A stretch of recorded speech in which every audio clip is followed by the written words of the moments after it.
수연이 자퇴해? 아니요, 아니요. 왜? 학교 다니기가 힘들어? 네, 애들이 괴롭혀? 아니요. 근데 왜? 공부하기가 너무 싫어요. 자퇴하면 공부 안 해도 돼? 자퇴하고 그 빅히트 들어가는 거면 괜찮긴 해. 그럼 거기 뚱보 아저씨가 너 인생 케어해 주기는 할 건데 아니면 좀 재고를 해봐.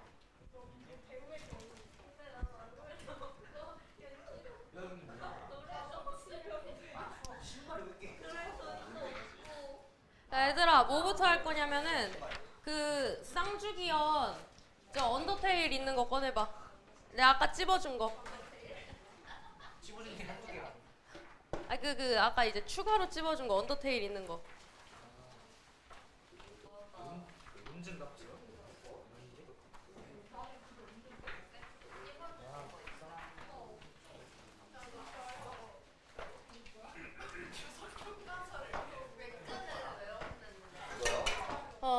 아니 언더테일 있는 거. 더미 있는 거. 이거 아니에요? 그거. 니 여기다 찍 같이 찍었잖아 여기.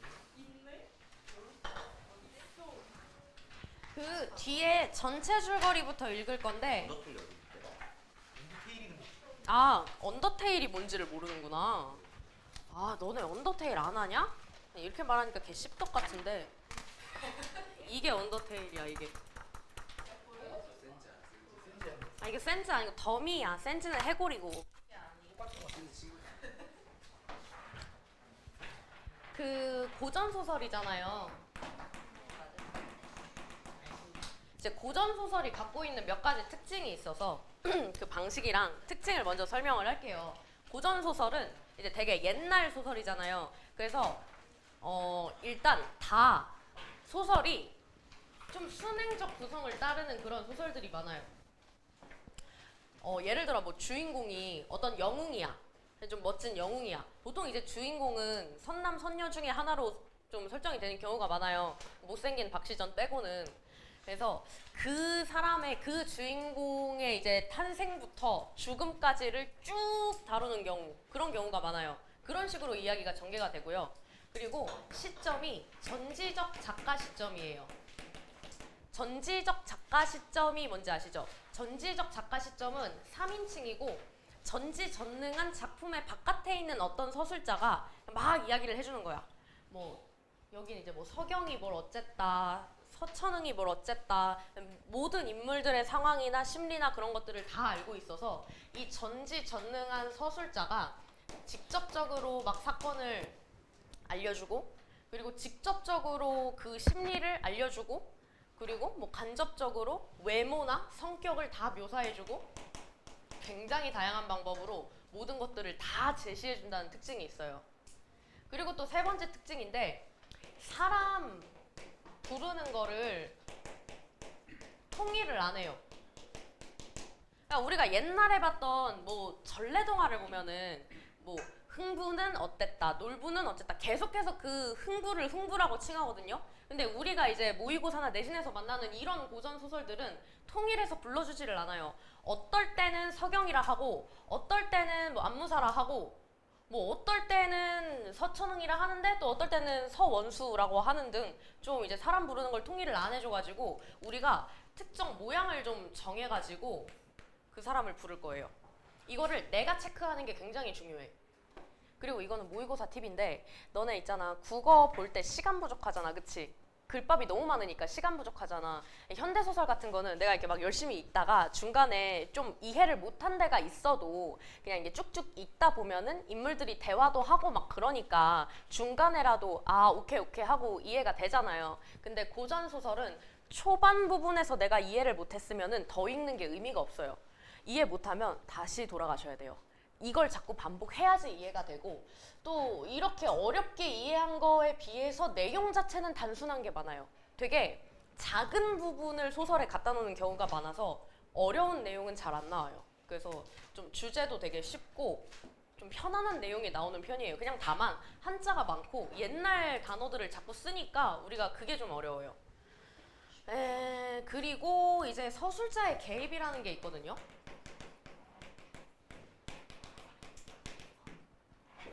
서술자가 원래 이제 우리가 읽는 현대 소설에 나오는 그 전지적 작가 시점의 서술자는 좀 객관적인 성격으로 내용을 좀 알려준단 말이야. 사건을 좀 알려주고. 근데 고전 소설에 나오는 서술자는 조금 주관적인 얘기를 할 때가 있어요. 주인공의 편을 들으면서 말하는 거 있잖아요. 정말 효심이 기특하도다 막 이런 식의 말을 중간중간 해요. 아니면 어찌하리오 막 이런 말을 좀 한단 말이에요. 그래서 이 부분에서 내가 알기로 서술자의 개입이 없었던 것 같긴 한데 뭐 이따가 좀 한번 읽어볼게요. 서술자의 개입은 아무튼 간에 이 서술자가 주관적인 얘기를 하는 그럴 때 나옵니다. 그냥 단순히 이게 동조하는 거 말고 주관적으로 이제 자기가 논평을 하는 장면이 나오는 경우가 있어요. 근데 제가 기억하기로는 없었던 것 같아요. 일단 그렇습니다. 그래서 이런 특징이 있어서 이거에 맞게 또 한번 읽어볼 건데 읽기 전에 우리가 전체 줄거리를 좀 알고 가면 좋으니까 전체 줄거리 요약되어 있는 17쪽을 먼저 보는 거예요. 자, 이제부터 어디다 쓰지? 여기다 쓸게요. 자, 서경을 동그라미로 하고 서천흥 맞냐?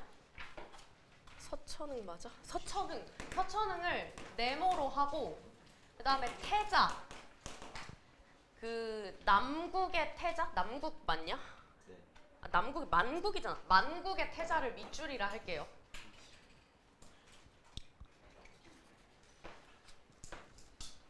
자, 배경 명나라네요. 자, 명나라 성하 연간에 소주 하계촌에 사는 서경.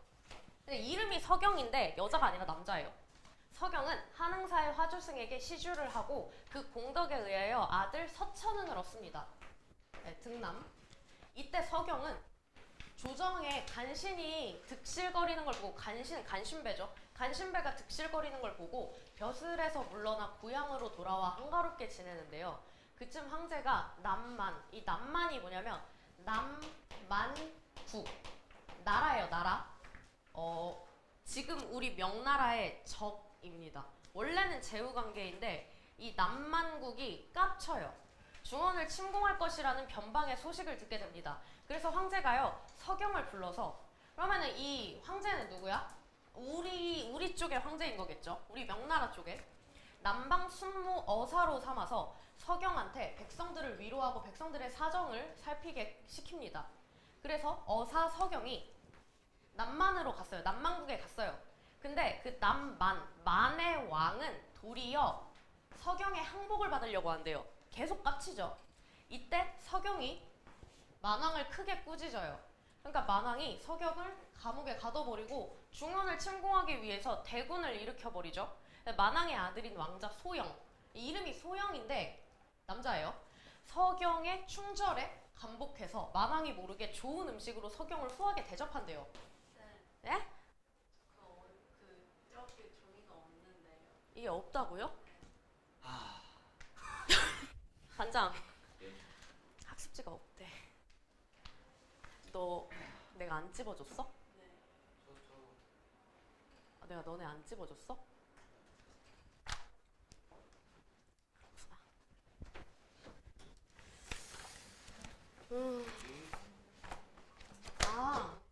저기 있다. 자, 우리 지난 시간에 받은 그거 있죠? 지난 시간에 받은 모의고사 프린트 뒤에다가 이거 뒤에다가 이거 찝으시면 돼요. 아무튼 간에 지금까지의 이야기 이제 서경이라는 남자가 있었다. 근데 그 서경은 신하인 것 같아. 어사야. 그래가지고 서경한테 만왕에 가가지고 좀 이게 만국에 가가지고 좀 해라 하고 일을 시켜가지고 만국으로 갔는데 만국에서 만왕이 서경을 잡아서 가둬버린다. 그러고 나서 이제 전쟁을 일으킨다.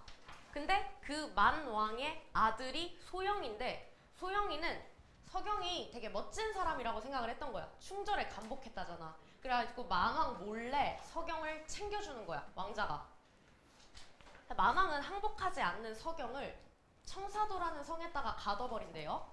자, 한편. 이 고전 소설의 특징 중 하나인데 한편이라는 단어가 좀 자주 나와요. 여러분들 한편이 무슨 말이에요? 한편은요. 여기까지 앞에 이야기 다 했고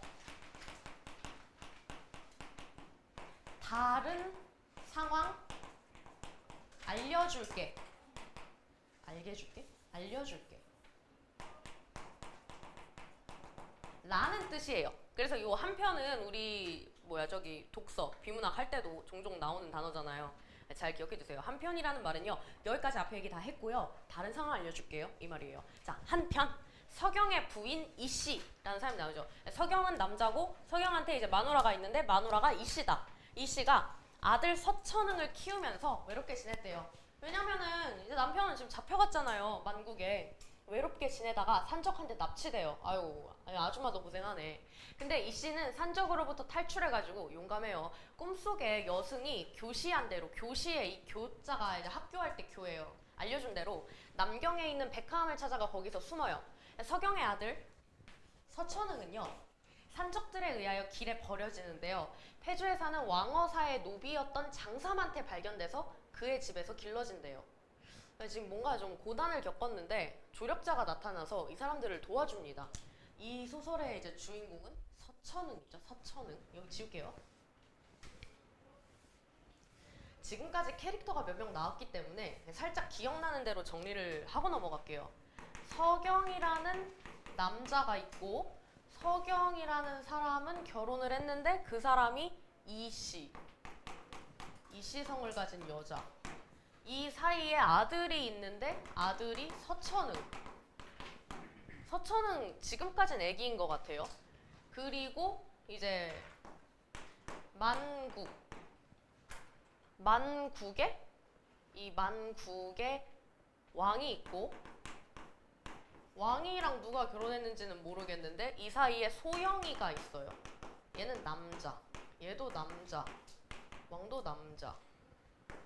이렇게 있고, 그리고 이제 산적한테 납치됐을 때 폐주에 살고 있는 왕어사 씨, 그 왕씨 성을 가진 어사인 것 같거든요. 그래서 이제 왕어사라는 사람이 있고, 이 사람한테는 이제 노비가 있는데 노비 이름이 장삼. 누가요? 그래서 이제 장삼한테 발견돼서 그 집에서 길러집니다. 자, 한 편 또 나오네. 자, 왕어사는요, 죽고 부인 유씨가, 왕어사 결혼했네? 유씨, 여자, 이게 남자, 결혼해가지고 남매를 데리고 사는데, 이 밑으로 남매, 아들이 왕희령. 왕희령이 남자야, 오케이. 남자고 혼례를 올렸다, 오케이. 유부남. 그리고 딸, 왕혜란. 오, 이건 좀 요즘 이름 같다. 왕혜라는 딸이고 혼례를 올리지 못했다. 오케이. 미혼여. 미혼여 좀 이상하네. 그냥 미혼. 이런 상황이다. 자기 어머니 유씨가 태몽에서 선녀로부터 받은 구슬의 짝을 가진 낭군을 기다린다.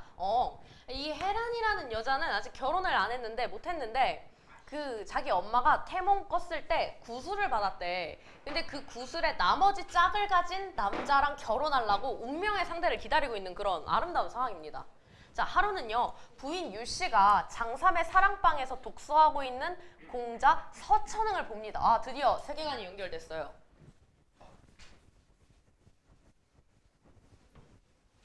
자, 하루는 부인 유씨가 장삼의 사랑방에서 독서하고 있는 공자 서천응을 봅니다. 유씨가 서천응을 봤어. 근데 이 서천응의 재주와 용모가 마음에 끌려가지고 유씨는 장삼을 통해서, 장삼 누구야? 노비. 장삼을 통해서 서천응의 신분을 알아봤어.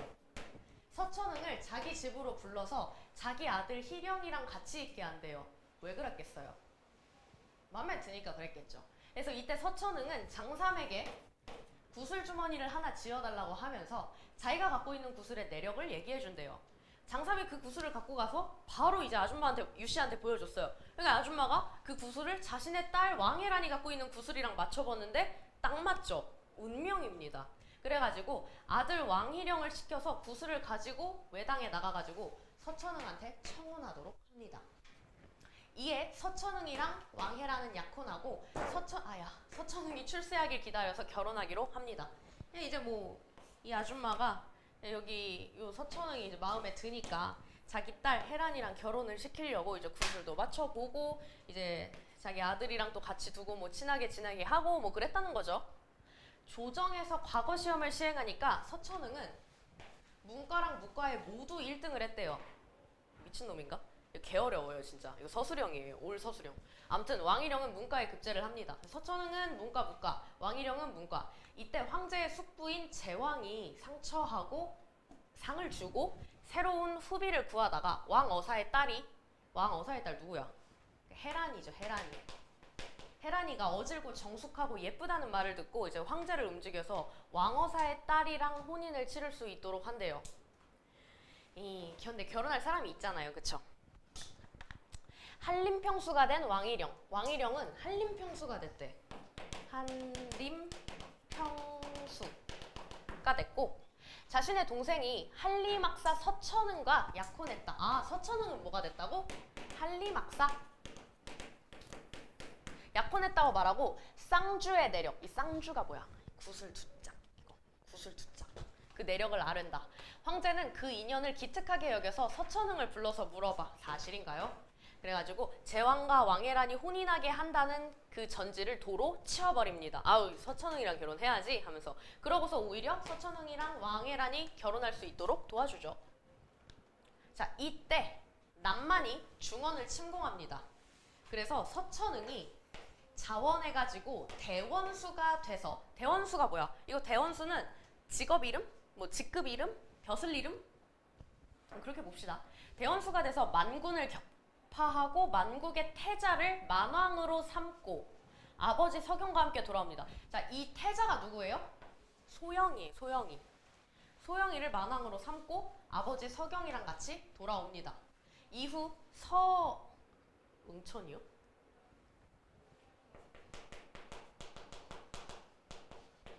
일생 동안 북이랑 공명을 누리면서 살다가 꿈속에서 예전에 선녀로부터 받았던 구슬을 하늘에 바치고 부인과 함께 한날 한시에 죽습니다. 와, 너무 행복해요. 그쵸? 이런 이야기래요. 굉장히 생략이 많이 됐거든요. 그래서 여기 중에서 일부가 우리 시험에 나올 거예요. 좀 도움이 됐으면 해가지고 전체 줄거리 요약을 한번 읽었고요. 우리 이제 본격적으로 읽어야 되는 데를 한번 읽어봅시다. 맨 앞장 1쪽. 아무것도 적혀있지 않은 깔끔한 데를 볼 거예요. 그리고 제가 이 쌍주기현 소설을 모르거든요. 그래가지고 이거 수업하려고 공부를 해왔단 말이에요. 사실 너무 내용이 이해가 안 가고 재미도 없고 솔직히 어려워가지고 한 3번 읽고 3번 문제 풀면서 다시 읽었는데 읽을 때마다 안 보이던 게 보이더라고. 그래서 여러분도 공부할 때 한 번에 완벽하게 하려고 그러지 말고 여러 번 읽으세요. 여러 번 읽으면 좀 나은 것 같아. 난 고전소설 별로 안 좋아해. 쓸데없는 소리였고요. 똑같이 기록할 거예요. 서경은 동그라미, 아들 서천응은 네모, 태자, 소영이, 왕자, 밑줄 이렇게 할 거예요. 자, 앞부분의 줄거리. 제후국인 남만국이 명나라, 변방을 침범하자. 이제 배경이 남만국 사람 나오고 명나라 나오는데 우리 팀이 명나라예요. 천자가 뭐예요? 이 천자라는 단어는요. 우리 고전 소설이나 뭐 고전 시가나 자주 나오는 말인데 하늘의 인물입니다. 왕이에요, 왕.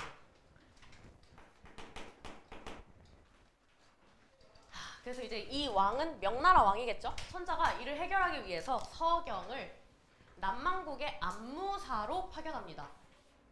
서경이 사신으로 떠난 후 남만국에 잡혀 돌아오지 않자 어떤 식으로 잡혀가지고 못 돌아오게 됐는지 우리 아까 읽었다, 그치? 그 이제 갔는데 거기 망왕이 이제 성격이 뭐 지랄 맞아가지고 얘를 그냥 감옥에 가둬버리고 항복하라고 막 협박하고 막 그랬다 그랬잖아. 잡혀가지고 돌아오지 못하니까 그의 아들 서천응은 그때 어떻게 하고 있었어? 그 엄마가 혼자서 아들을 키우고 있었는데 엄마도 산적한테 납치당해가지고 막 구사일생 해가지고 누가 구해줘서 막 살아남고 그랬다고 했죠. 다 생략됐어요. 아버지를 구하고 아버지 서경을 구하고 국난을 해결하기 위해 대원수로 출정한다. 아들은 대원수. 이때 남만 태자는 만국의 왕의 아들이니까 소영이에요. 섬으로 유배된 서경을 극진히 대접합니다. 자, 어느 날 태자가 금심하는 빛이 얼굴에 가득하여 말합니다. 태자, 그 사이에 부왕께서 명나라와 전쟁하셨는데 이 부왕 누구네 왕이에요? 명나라예요?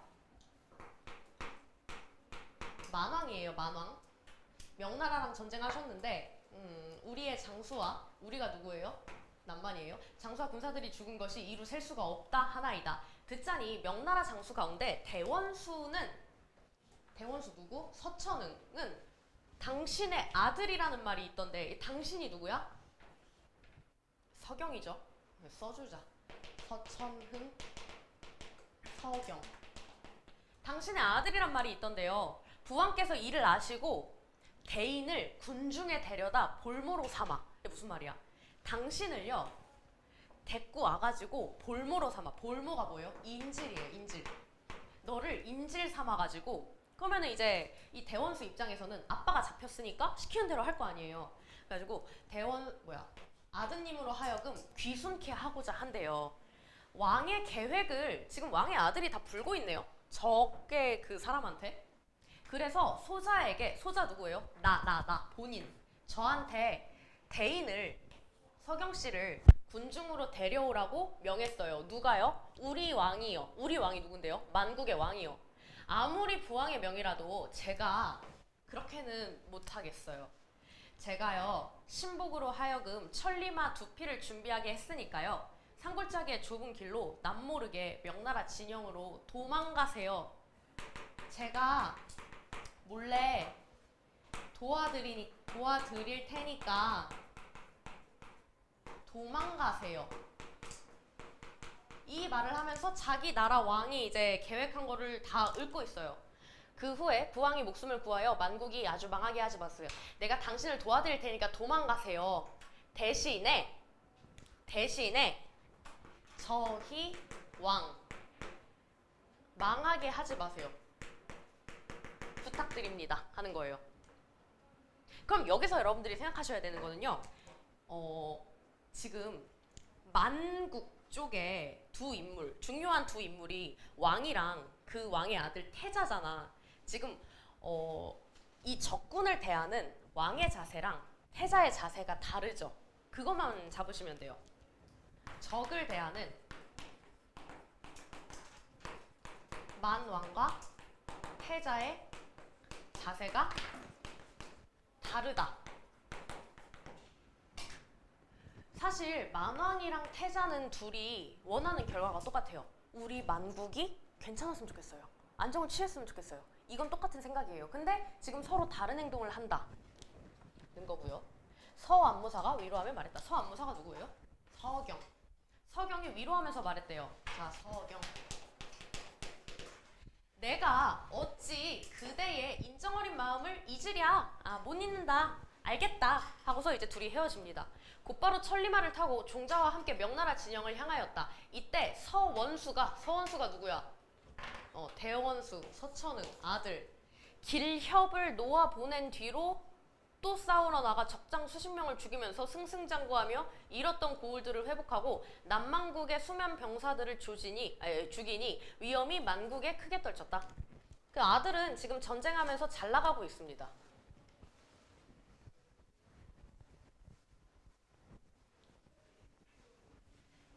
자, 만왕은요 군영의 문을 닫고 서안무사, 서경 잡아오기를 기다렸대요. 서원수가 여러 날 싸움을 도두었지만 만왕이 끝내 안전한 곳에 가서 나오지 않았대요. 그냥 계속 쟤 잡아와라만 하고 있어요. 달리 어떻게 할 도리가 없어서 승전한 표문을 천자한테 보냈대요.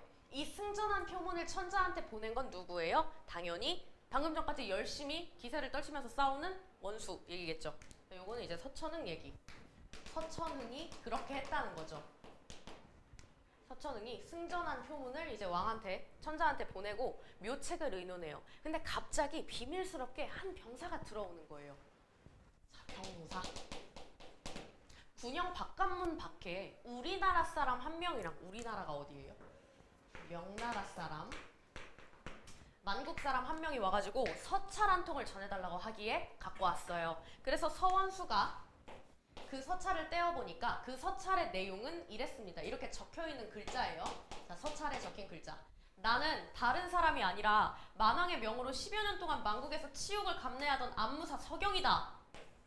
그럼 이 나는 지금 누구예요? 아빠네요. 아빠. 도움을 준 사람이 있어서 도움을 준 사람 누구예요? 태자. 목숨을 보전하여 달아왔으니까 오신 대원수는 니신지 몰라도 아이고 아빠는 지금 대원수가 아들이라는 걸 모르네요. 모르네요? 나중에 알게 되겠죠. 바삐 만나보기를 바란다. 누군진 몰라도 그 개쩌는 그 소문난 대원수 만나보고 싶습니다. 저 지금 겨우 도망쳤어요. 이 서찰 적혀 있었네요. 서원수가 아들이 서찰을 다 읽고 나서 마음이 떨리고 정신이 아득하지만 왜 마음이 떨리고 정신이 아득해요? 헤어졌던 아빠가 쓴 거를 봤으니까요. 그럼 지금 이제 뭐 마음이 떨린다, 정신이 아득하다 되게 직접적으로 지금 서천흥의 심리가 좀 적혀 있네요. 직접적으로. 그렇죠? 군영의 문 밖까지 나아가 맞으니까 서안무사의 머리가 백발이었고 모습이 수척하였고 뚜렷한 부친 아빠였대요. 여기는 이제 직접적으로 심리가 제시되어 있고 여기는 외양 묘사. 그러니까 간접적으로 이제 상황을 좀 알려주고 있는 건데요. 아무튼 간에 지금 아빠를 만났습니다. 서원수가 부친을 한번 부르고는 몹시 슬프고 가슴 아파 정신이 혼미하여 까무러쳐 버려요.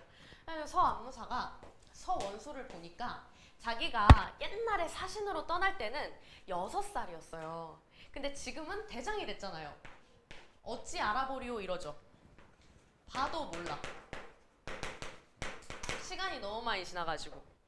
서안무사는 서원수가 아버지라고 부르는 소리를 듣고 합니다.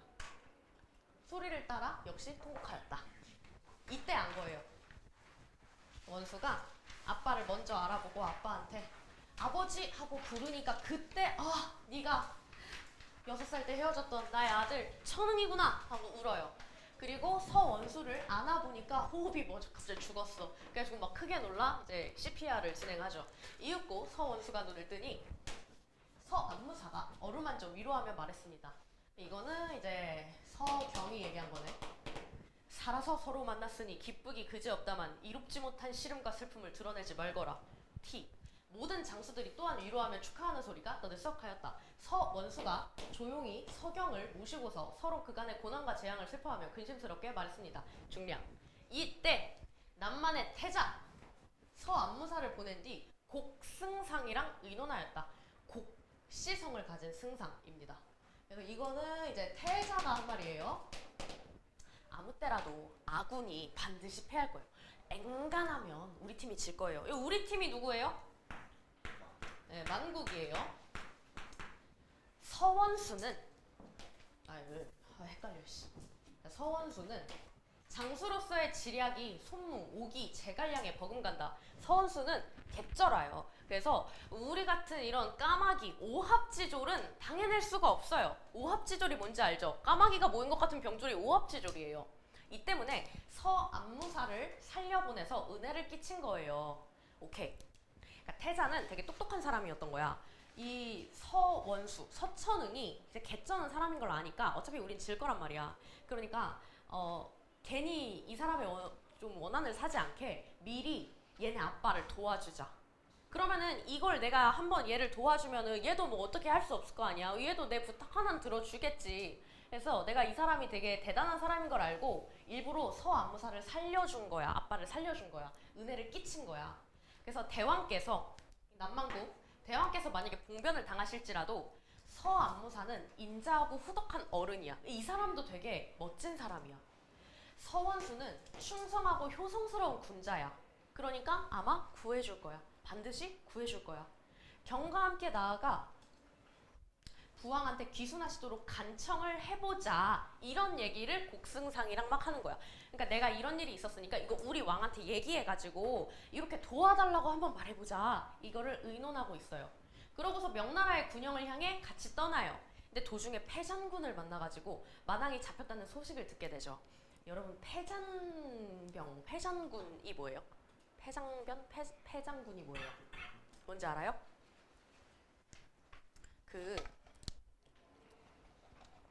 이제 싸움에 져가지고 여기 막 흩어져 있는데 아직까지 싸움에 이제 의지가 남아있는 그 잔류한 병사를 패잔군이라고 해요. 그러니까 진 쪽의 군사야. 진 쪽의 군사. 근데 아직은 이제 싸움에 의지가 있는. 뭐 이렇게 막 흩어져 있을 거 아니야. 도중에 패잔군을 만나가지고 소식을 들은 거야. 우리 왕이 잡혔다. 죽은 건 아니고요. 잡혔다. 그래가지고 태자가 울면서 얘기를 하죠. 부왕께서 내 말을 듣지 않으시더라니 이 봉변을 당하신 것은 국운이 불행하도다. 지금 왕이 잡혔거든요.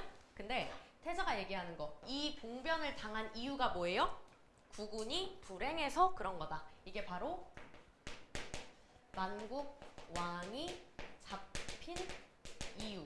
만국 왕이 잡힌 이유는, 태자가 생각하는 이유는 우리나라의 운이 없어서 라고 얘기를 하네요.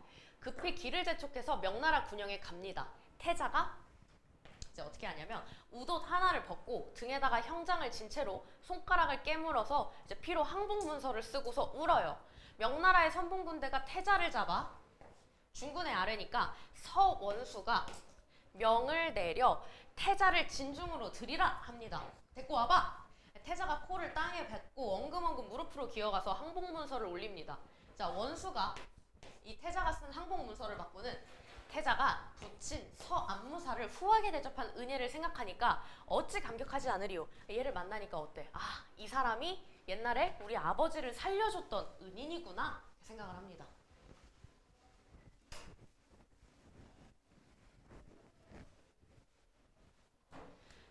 군사에게 명하여 큰 칼과 옥새를 빼앗고 장막 안으로 불러올리니 태자가 2번 절하면서 말합니다.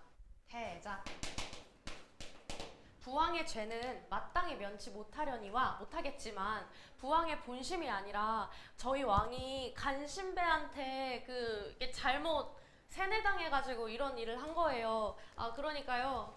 원수님은 다시 살려주는 은혜를 내리고자 천잡게 아래요.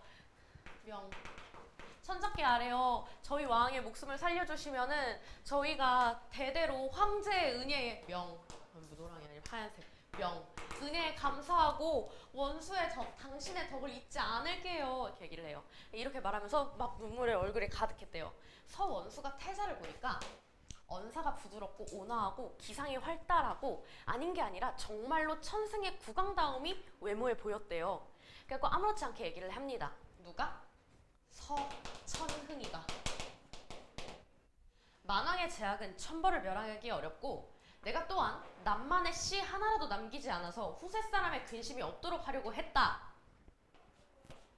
원래 생각, 만왕은 천벌을 면하기가 어렵다. 만왕은 천벌을 받아야 되고 이 남만은 망했어. 잘못됐어. 그래서 내가 이 남만국의 씨를 말려버리려고 그랬거든. 그래가지고 이제 후세 사람들이 근심 걱정 없이 잘 살게 만들려고 했는데 너를 보니까, 당신을 보니까요, 하늘이 오히려 남만에게 복을 주네요 라고 얘기를 해요. 자, 이 부분이죠. 서천흥이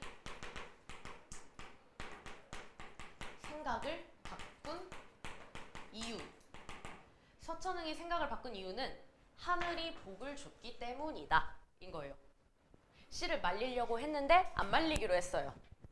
내 어찌 하늘의 뜻을 거역할 것이며 가친께서, 가친이 뭐냐면 부친이에요. 부친. 그러니까 아빠. 부친께서 10여 년 동안 그대, 태자, 소영이 은혜를 많이 입었으니 당연히 천잡게 아래요. 천잡. 만왕의 목숨을 구할 거다. 구해줄게. 그리고 즉시 군대 뺄게. 그대는, 태자는 어진 사람을 얻어 남만의 백성을 살피고 어루만져 다른 근심이 없게 할지어다. 태자가 거듭거듭 절하며 고마워하고 마음속으로 칭송하였다. 그리고 여기 작은 따옴표, 이거 태자 생각. 태자 생각이에요. 네, 서안무사가 오늘날에 제일로 알았는데 그 아들은 젊었는데도 풍채가 갑절이나 더 낫도다. 나는 지 애비가 짱인 줄 알았는데 그 아들이 더 낫다. 이렇게 얘기를 하는 거예요. 자, 서원수가 표문을 올렸으니 만왕을 사로잡고 남만의 태자가 귀순해 왔는데 태자는 인자한 데다 효성스러워 가히 낭만의 왕이 될 만해요. 하지만 만왕은 용렬한 데다 어리석어. 이 용렬이 뭐냐면 비열이에요. 비열한 사람. 그리고 어리석어서 죄는 용서할지언정 다시 나란 일을 맡게 할 수는 없다. 이렇게 얘기를 하죠. 그래서 어떻게 하는 거야? 얘 이제 태자는 왕이 됨직하니까 이게 시켜주고 만왕은 용렬하고 어리석으니까 나란 일을 이제 못 맡기겠다. 그래서 태자를 봉하여 대대로 천자의 은혜를 감사하도록 하게 하자고 말한 것으로 황제의 명을 기다렸다 까지 나옵니다. 자, 중간에 나는 놓쳤다 있어요? 중간에 이해 못하고 놓쳤다 있어요? 다 알아들었어요? 별로 그렇게 어려운 내용은 아니죠. 근데 이거 혼자 읽기 은근 빡세요. 저도 여러 번 읽고 하는 거예요. 너무 어려웠어요. 그래서 이렇게 내용 봤으니까 이거 보시면서 혼자서 공부를 하시면 돼요. 이걸 제가 뭐 다시 앵무새처럼 읽지는 않을게요. 괜찮죠? 그리고 뒤에 이제 뭐 빈칸도 있고 공부하기 나쁘지 않으실 거예요. 작품 요거 한번 볼게요. 혹시 여러분들 가진 프린트에 OX 문제도 같이 있나요? OX 들어있어요? OX 안 들어있어요? 그럼 OX는 카푸치노 아사시노에 있나 보다. 영웅소설로서의 특징 있는데 한번 볼게요. 영웅소설. 여러분들 그 고전소설 중에서는 영웅소설이라는 그 카테고리, 그 주제가 있어요. 그 테마가 있어요. 그 영웅소설은 영웅서사 구조를 따르거든요. 다른 말로는 영웅 일대기 구조라고도 해요. 약간씩은 다를 수 있는데 대체로 이 틀을 따른다는 얘기예요. 자, 첫 번째, 고귀한 혈통. 여러분들 앞으로 이거 지겹도록 배우시게 될 거고, 현주야 너 이거 기억나왔나? 영웅 서사구조 외웠던 거 기억나왔나? 기억 안 날 수 있어. 외웠다는 사실은 기억나? 사실조차 잊었구나. 고귀한 혈통, 그 다음에 기이한 출생. 세 번째로 뭔가 능력이 있어요. 만약에 이게 뭐 주몽신화라고 하면은 7살인데 막 파리로 모기를 잡는 능력, 아니면 뭐 선녀의 딸이라든가 도수를 부릴 수 있다던가 뭐 이런 능력을 갖고 태어나요. 환상적일 수도 있고 사실적일 수도 있고. 그러고 이제 시련을 하나 겪어요. 어렸을 때 시련을 겪는데 그 시련을 조력자가 도와줘요. 그 다음에 나이가 좀 들어가지고 시련을 한 번 더 겪거든요. 시련을 한 번 더 겪으면은 그 시련을 이겨내고 행복하게 살아요. 이게 영웅 서사 구조, 영웅 일대기 구조라는 거예요.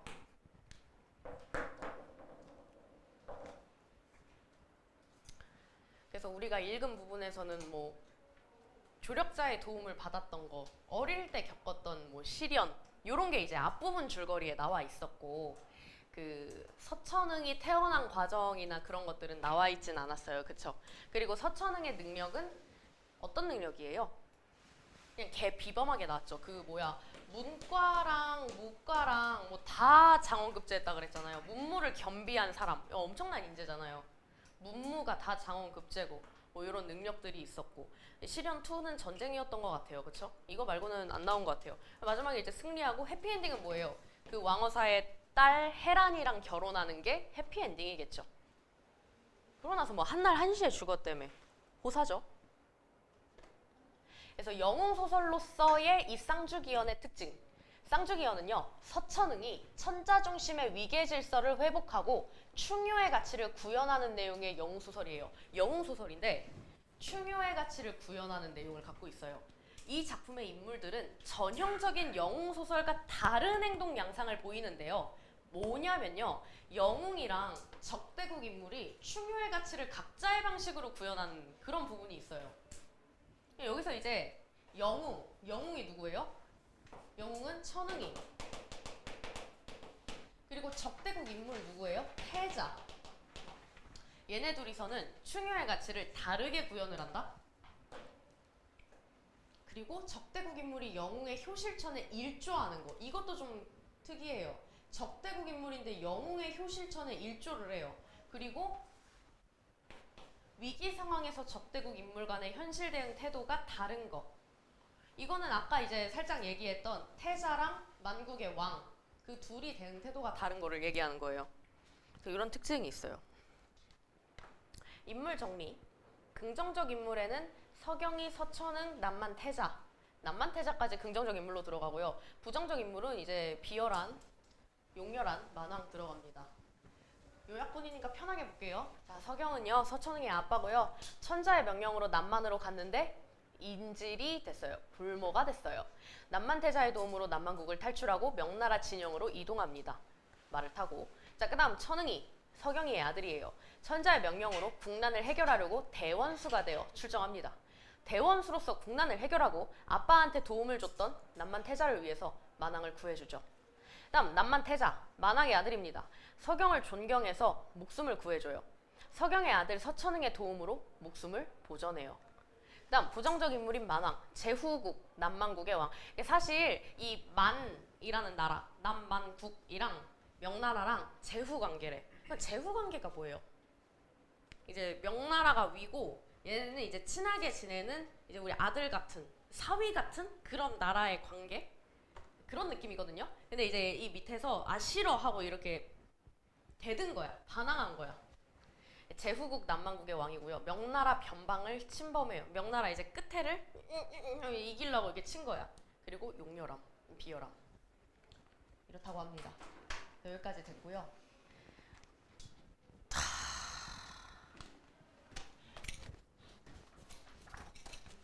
하나, 둘, 셋, 넷, 다섯, 여섯, 일곱, 여덟. 하나, 둘, 셋, 넷, 다섯, 여섯, 일곱, 여덟. 자, 요게 모의고사거든요.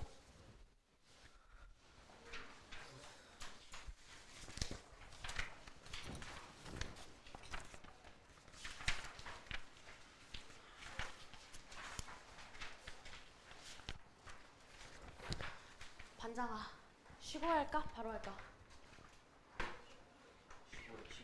쉬고 해요? 자, 쉬고 돌아와서 문제를 풀 건데 여기 있는 문제는 쌍주기현 이전에 암소부터 있어요. 암소부터 한번 풀어볼 거예요. 쉬고 오세요.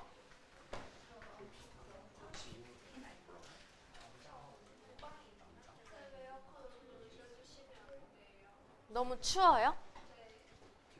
아, 진짜 안 되는데. 반장한테 물어봐요, 반장한테.